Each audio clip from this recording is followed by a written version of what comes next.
느헤미야의 기도입니다. 그래서 유명한 기도문이죠.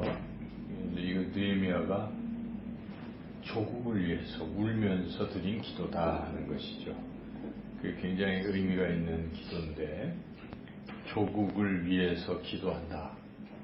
우리가 나라와 민족을 위해서 기도한다.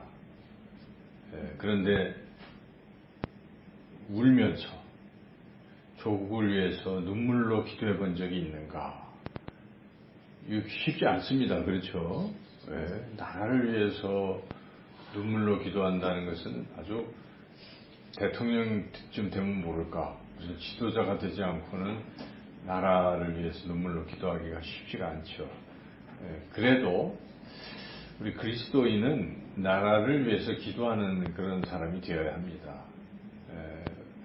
우리 선조들, 특별히 독립선언문 낭독했던 분들 33인 중에 16명이 그리스도인이었다는 사실 생각해보면, 조국을 위해서 우리 선배 그리스도인들은 애국자였다, 그런 것이죠. 그 시절에 거의 죽음을 그런 상태에서, 유관순도 그렇잖아요. 그리스도인이잖아요.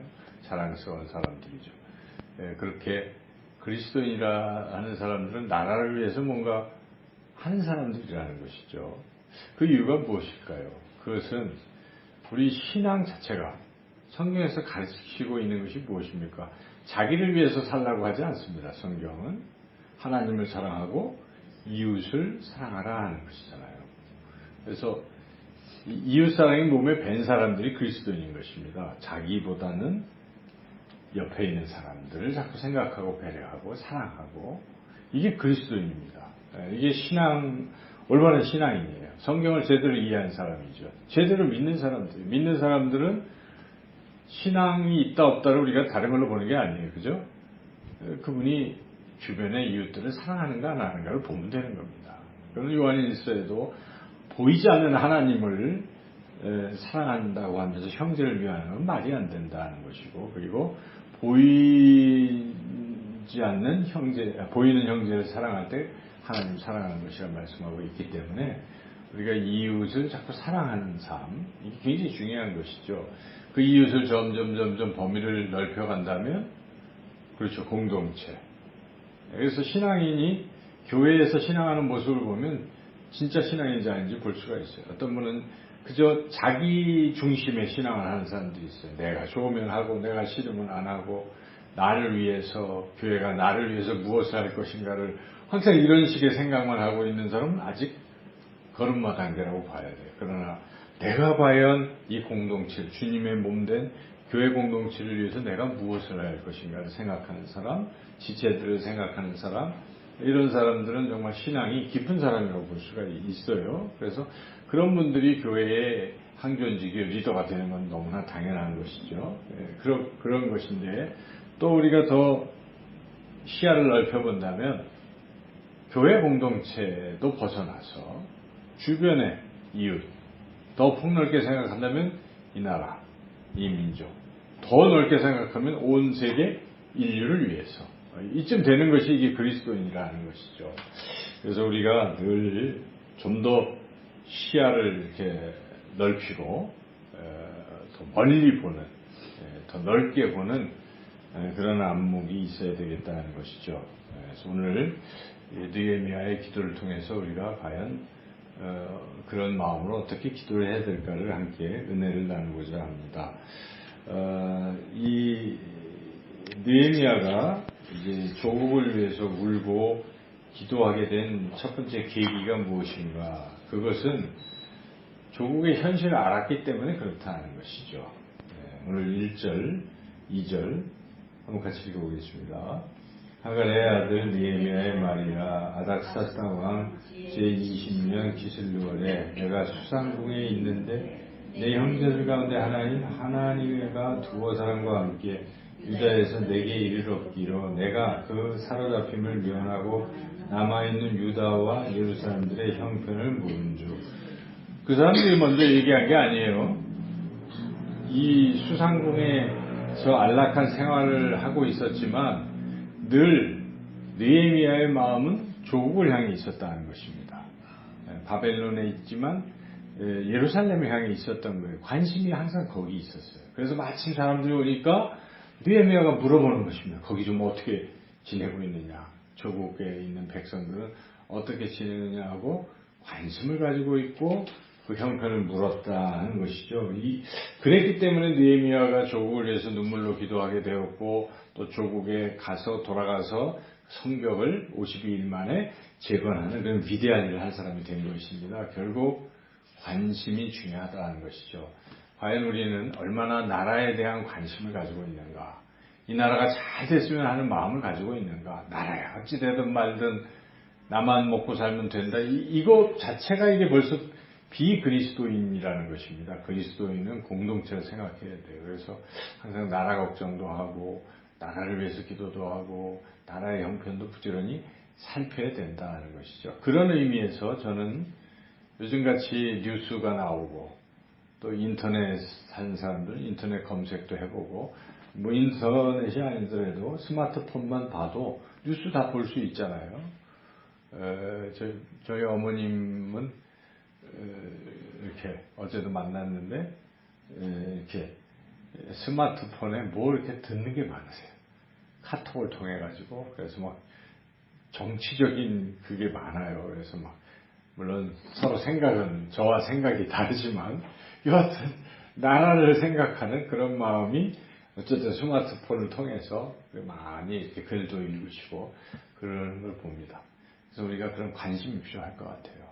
너무 이렇게 자기 것만 하지 마시고 우리가 자꾸 이 나라가 어떻게 지금 어떤 일이 일어나고 있는가, 또 세계는 지금 어떤 식으로 돌아가고 있는가를 자꾸 알아야 돼요. 알아야 기도하는 것입니다. 모르면 어떻게 기도할 수 있겠어요? 자, 그래서 제가 한번 여러분에게 뭐 대답하는 뜻은 아닙니다. 질문을 던져볼게요. 속으로 생각해 보세요. 오늘 이 나라에 무슨 일이 일어났는가? 이 나라 대통령은 지금 어디 있는가? 예. 아니, 우리 권사님들은 러시아에 있잖아요. 그죠? 러시아에서 지금 거기서 연설도 했죠? 무슨 연설을 했을까요? 기차를 예. 남한에서부터 북한으로 해서 보스톡으로 해서 일본으로. 대단하시고. 그죠? 그래서 내가 사는 고향 부산에서 저 시베리아까지 철도가 이렇게 되는 것을 꿈을 꾸는, 참 가슴 듣기만 해도 가슴이 뭉클하더라고요. 저는. 그죠? 야, 우리가 조만간 이 시베리아를 기차를 타고 여행할 수 있겠구나. 그게 그냥 과연 꿈인가? 아닙니다. 그죠? 현실로 이루어질 수가 있는 것입니다. 무정량이 얼마나 많겠어요. 예? 그래서 우리가 지금 이렇게 지금 통일의 분위기 속에서 참 그거만 하면 되는 것인데 그동안 안 하는 거예요, 사실. 그죠? 근데 형편도 어려워지고 어쨌든 이 분위기가 많이 조성이 돼서 지금 점점 그리 되고 있습니다. 그래서 북한의 이제 뭐 동창리 미사일 이것도 이제 폐쇄하겠죠. 지금 근데 이제 지금 서로 협상이니까 다 벗어버리면 그건 안 되는 거예요. 서로 피쳐가는, 우리가 잘 이해할 필요가 있어요. 그죠? 서로 주고받는 거예요. 미국과 북한은 경제적인 어떤 걸 얻어야 되잖아요. 다 이렇게 하면 안 되죠. 그리고 또 사실 입장을 바꿔놓고 보면 미사일도 포기하고 핵도 포기하는데 안 주고 남한의 막 군사 훈련만 드립다하고 이래버리면 말이 안 되는 거예요. 그러니까 이제 피차간에 하나씩 이제 내려놓는 작업들을 같이 하면서 여기가 전쟁이 없어지는 걸로 우리가 되면 우리도 돈도 많이 안 들고 그리고 경제적인 교류를 통해서 우리도 굉장히 막대한 이익을 얻습니다. 지금 딱 이게 확실하게 북한이 개방될 것 같으니까 일본 사람 손 내미는 거 봐요. 난리가 나잖아요. 막 어떻게 외교해 보려고 그러고 거기가 노다지 아니에요? 이 북한이 자원 나오잖아요. 자원 같은 것도 나오고 인력이 얼마나 쌉니까? 그러니까 개발한다는 명목으로 많이 가져갈 수가 있기 때문에 중국도 지금 뭐 한다고 그러고 지금 다 그러고 있는 거예요. 지금 이제 이게 개방이 되니까 미국이 물론 하겠지만 우리가 제일 가까우니까 경제적으로 서로 도와주고 우리도 이렇게 하면서 남북이 그럼 교류가 됩니다. 이렇게 개성공단만 열어도 벌써 교류가 막 되잖아요. 그래서 이것이 꿈만은 아니고 현실화되어 가고 있는 지금 우리가 이런 상황을 보고 있는 거예요. 그래서 또 8월 25일, 6일인가 이산가족 상봉도 있고, 그러니까 참 그리고 북한도 지금 막 유해 그거 뭐 상상이나 했겠어요? 이건 실질적으로 지금 일어나고 있는 거거든요. 그래서 뭐 여야 말할 것 없이 지금 보니까 이제는 그렇게 옛날처럼 막 모 씨가 그냥 계속 그런 식으로 나라를 넘겼다는 헛소리를 하는 것이 이제 없어지고 되고 있잖아요. 여하튼 우리가 이제 이런 상황을 잘 보고, 그러나 또 위험한 요소도 생길 수도 있기 때문에 이게 삐끗하면 또 안 되잖아요. 그러니까 잘 되도록 기도하고 이 계기를 통해서 이제 이렇게 좀 시사성이 있어야 되고 자꾸 어떻게 돌아가는지를 우리가 눈여겨보고, 그래서 그것은 바로 뭘로 바뀌는 거예요? 기도 제목으로 바뀌는 것입니다. 뉴스를 봐도 우리는 좀 달라야 돼요. 그죠? 뉴스도 보고 그걸로 끝내는 것이 아니라 우리 마음의 소원을 하나님께 아뢰는 것입니다. 하나님, 저 지금 보니까 저게 잘 돼서 하게 해주세요 하고 그냥 보시면서 하나님을 개입하면 됩니다. 하나님, 조지서 여기 잘 되게 해주세요라고 뭐 여기 나와서 꼭 안 해도 되는 거예요. 그냥 보실 때 하면 됩니다. 그 마음을 쏟는 게 중요하거든요. 그래서 그렇게 되게. 그러니까 또 우리 성도님들 볼 때 안타까울 때는 그냥 거기다 보면서 기도하시면 돼요. 하나님, 저분이 잘 됐으면 좋겠습니다. 잘 되게. 이렇게 우리가 현실을 알아야 그 다음에 이제 기도하게 된다는 것이죠. 현실을 아는 것은 굉장히 중요하다. 그래서 이렇게 느헤미야가 형편을 물어서 그래서 알게 되었다는 것이죠. 자, 두 번째로 형편을 알았을 때 어떻게 해야 되는가? 기도로 바꿔야 된다는 것입니다. 중요한 건 이제 기도하는 거예요. 형편을 잘 듣는 것도 중요하지만 3절, 4절 읽어보겠습니다. 그들이 내게 이르되 사로잡힘을 면하고 남아있는 자들이 그 지방 거기에서 큰 환난을 당하고 능욕을 받으며 예루살렘 성은 허물어지고 성문들은 불탔다 하는지라 내가 이 말을 듣고 앉아서 울고 수일 동안 슬퍼하며 하늘의 하나님 앞에서 금식하며 기도하여. 그러니까 이런 특별히 이제 어려운 형편이 일어났을 경우에는 다 슬퍼하고 거기에 공감하고 동참해서 이제 간절히 기도하는 것. 이것이 중요하다는 것입니다. 그래서 모든 형편은 다 우리의 기도 제목이다 이런 생각을 가지고 기도로 옮기는 것이 참 좋다는 것이고. 자, 그러면 이제 기도를 드리는데 어떤 내용의 기도를 드려야 되는가 하는 것이죠. 형편도 알고 이제 그렇게 하는데 첫째 어떤 내용을 기도를 해야 되겠습니까? 5절 읽어보겠습니다. 이르되 하늘의 하나님 여호와 크고 두려우신 하나님이여 주를 사랑하고 주의 계명을 지키는 자에게 언약을 지키시며 긍휼을 베푸시는 주여 간구하나이다. 하나님을 부를 때 뭐라고 부르는가를 우리가 눈여겨볼 필요가 있습니다. 하나님 전능하신 분이신데 그러나 그 전능하신 하나님께서 사랑하신 하나님이시다. 특히 약속을 지키시는 하나님이시다. 신실하신 하나님이시다. 이렇게 믿고 기도한다는 것입니다. 우리가 기도의 대상은 하나님이신데 하나님을 어떻게 믿느냐가 굉장히 중요합니다. 기도할 때. 그렇죠? 여러분, 하나님을 그냥 두려운 분, 혼내는 분 정도로만 알아갖고는 기도가 이게 잘 진행이 안 되겠죠. 하나님은 용서하시고 또 사랑하시고 내 기도를 들으시고 이런 믿음을 가지고 기도할 필요가 있어요. 나의 작은 신음에도 귀 기울이시 응답하시는 하나님. 여러분, 그런 믿음으로 항상 하나님 내 기도를 들으신다 하는 믿음을 가지고 기도할 필요가 있어요. 그래서 그런 하나님을 그런 분으로 분명히 믿고 기도해야 되겠다는 것이고, 이제 그 다음에 기도의 내용은 그 하나님 앞에서 일단은 가장 먼저 해야 될 것은 내가 혹시 잘못은 없는가? 잘못에 대한 회개 기도가 먼저 나와야 되겠죠. 그래서 여기에 그 회개 기도가 6절, 7절 이어지고 있습니다. 그래서 6절, 7절 8절까지 한번 읽어보겠습니다. 이제 종이 주의 종들인 이스라엘 자손을 위하여 주의하라 기도하오며 우리 이스라엘 자손이 주께 범죄한 죄들을 자복하오니 주는 귀를 기울이시고 눈을 여시사 종의 기도를 들으시옵소서. 나와 내 아버지의 집이 범죄하여 주를 향하여 크게 악을 행하여 주께서 주의 종 모세에게 명령하신 계명과 율례와 규례를 지키지 아니하였나이다. 일제히 주께서 주의 종 모세에게 명령하여 이르시되 만일 너희가 범죄하면 내가 너희를 반대로 것이요. 이 내용은 이제 이스라엘 민족이 범죄했습니다 하는 그런 죄를 자복하는 것이죠. 근데 또 한 가지 특이하고 중요한 것은 느헤미야가 자기와 자기의 아버지의 집이 범죄하였다라고도 고백하고 있어요. 사실 느헤미야가 무슨 죄를 졌습니까? 느헤미야는 죄도 없어요. 사실 그렇지만은 그래도 같은 어떤 공동체 의식을 느끼는 거예요.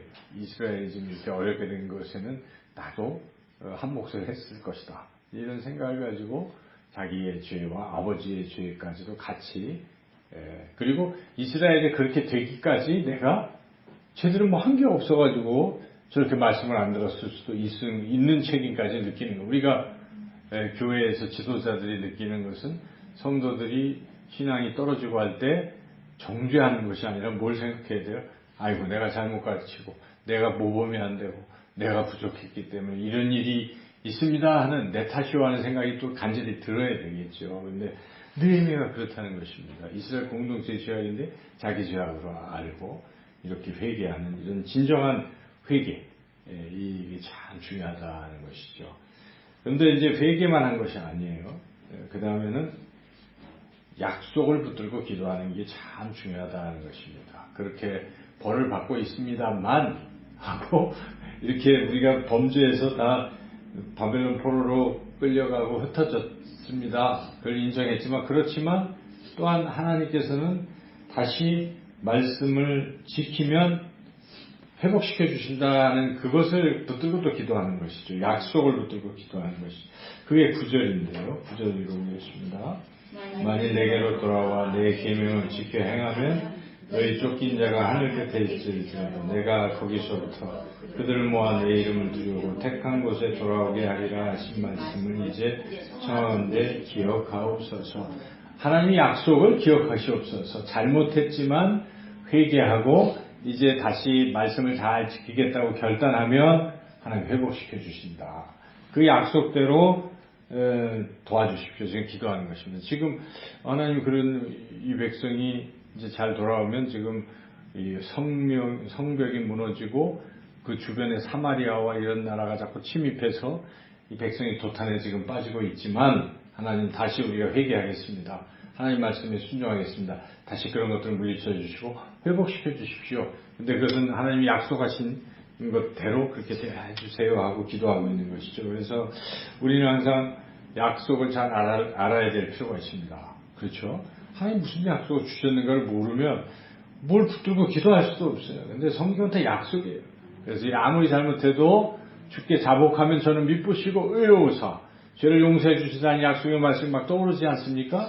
그럴 때 자복하고 용서에 대한 확신을 가지고 또 용서를 구하고 용서받고 그리고 또 하나님은 그런 자들이 또 기도하면 들어주신다. 주의 이름으로 기도하면 들어주신다는 것도 약속을 두고 하나님 믿습니다 하고 그렇게 기도하면요. 기도가 굉장히 파워풀한 것입니다. 그냥 막연히 자기의 어떤 상상을 주입시켜가지고 그렇게 될 것이다 하는 그러한 확신은 흔들려요. 그죠? 그게 아니고 성경에 나온 것을 붙들고 기도하십시오. 시편도 그걸 붙들고 기도하고 그래서 항상 약속을 자꾸 찾는 연습이 중요해요. 그래서 성경을 읽는 방법 중에 하나는 약속을 찾는 거예요. 제가 늘 드리는 거기에 보면은 여러 가지 회개하는 것도 있지만 약속도 있어요. 약속을 자꾸 찾으셔가지고 갖다가 기록하시면 돼요. 제 설교문 말고도 여러분들이 찾으시면 돼요. 읽으시면서 약속이 뭔가 이제 그런 훈련도 필요해요. 하나님 약속 특별히 다 못하시면 하나씩만 약속 이렇게 하나님 누구신지 뭐 이런 것도 있지만 약속도 자꾸 찾아내면 좋죠. 자, 그래서 약속을 붙들고 기도했다는 것이죠. 그리고 마지막으로 느헤미야의 아주 중요한 기도가 있어요. 그것은 이 일이 성취되기 위해서, 이스라엘이 회복되기 위해서 내가 할 일이 무엇인지를, 그리고 나를 하나님 써주십시오 하는 그 기도가 굉장히 중요하다는 것이죠. 자, 그것이 11절인데 11절 읽어보겠습니다. 주여 구하오니 귀를 기울이사 종의 기도와 주의 이름을 경외하기를 기뻐하는 종들의 기도를 들으시고 오늘 종이 형통하여 이 사람 앞에서 은혜를 입게 하옵소서 하였나니 그때 내가 왕의 술관원이 되었느니라. 왜 형통하게 해달라는 것입니까? 지금 무너진 이스라엘 성벽을 재건하기 위해선 내가 형통해야 된다. 왕이 나를 특별히 잘 봐줘야 가능한 것이다. 그래야 나를 수상궁에서 예루살렘으로 파견할 것이다. 이런 생각을 하고 있는 거예요. 그래서 그 기도를 한 것입니다. 나를 써주세요. 한마디로 하나님 나를 써주세요. 이런 기도죠. 나를 잘 되게 해서 써주세요. 여러분도 그런 기도를 할 필요가 있어요. 그렇죠? 공동체를 위해서, 나라를 위해서. 우리 젊은이들 같으면 하나님 저를 좀 형통하게 해주세요. 그래서 이 민족에게 복음을 전하는 도구가 되게 해주세요. 만약에 우리 교회 청년들이 많고 이들이 정말 신앙 안에서 있다면 각자 사회에서 귀한 영향력을 발휘하는 위치에 가게 해달라고 기도할 수 있겠죠. 우리도 기도하고. 그래서 이들이 어디 진출해서 거기서 하나님의 나라로 변화시키는 주체가 되게 해달라고 이렇게 우리 기도할 수 있고, 본인들도 저는 너무 이 취업 그냥 이런 것만 매달릴 게 아니라 좀 더 폭넓게 통이 크게 청년들이 제가 하나님 나라를 위해서 이 분야에서 한번 해보겠습니다. 저를 형통하게 해주셔서 저로 하여금 이 변화시키는 이게 되게 해주세요. 이런 기도, 이 느헤미야의 기도를 할 필요가 있다고 저는 생각해요. 그래서 청년들이 나왔으면 좀 좋을 뻔했는데 여하튼 하나님의 나라를 위해서 저를 형통하게 해주세요. 내가 잘 먹고 잘 살고 이 땅에서 나 유명하고 잘난 척하기 위해서 형통하게 해달라는 기도가 아니지 않습니까? 하나님 나라를 위해서. 솔로몬도 사실 비슷한 기도를 했어요. 초반에는 어떻게 했습니까? 하나님의 백성을 잘 다스리기 위해서 저에게 지혜를 달라고 한 것이지, 지혜를 달아서 내가 막 똑똑하다 이거 잘난 척하려고 한 게 아니에요. 하나님의 백성을 잘 다스리기 위해서. 이게 명분이 굉장히 중요한 것입니다. 어떤 생각을 가지고 하느냐. 하나님 돈을 많이 벌게 해주세요. 왜? 건강하게 해주세요. 왜?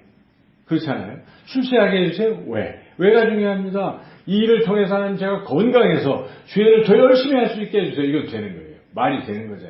건강해서 잘 먹고 잘 살고 온 세계 여행을 할 수 있게 해주세요. 이거는 좀 차원이 다르잖아요. 그러니까 사실 우리가 아픈 사람들 위해서 기도할 때도 그런 기도가 중요한 거예요. 하나님.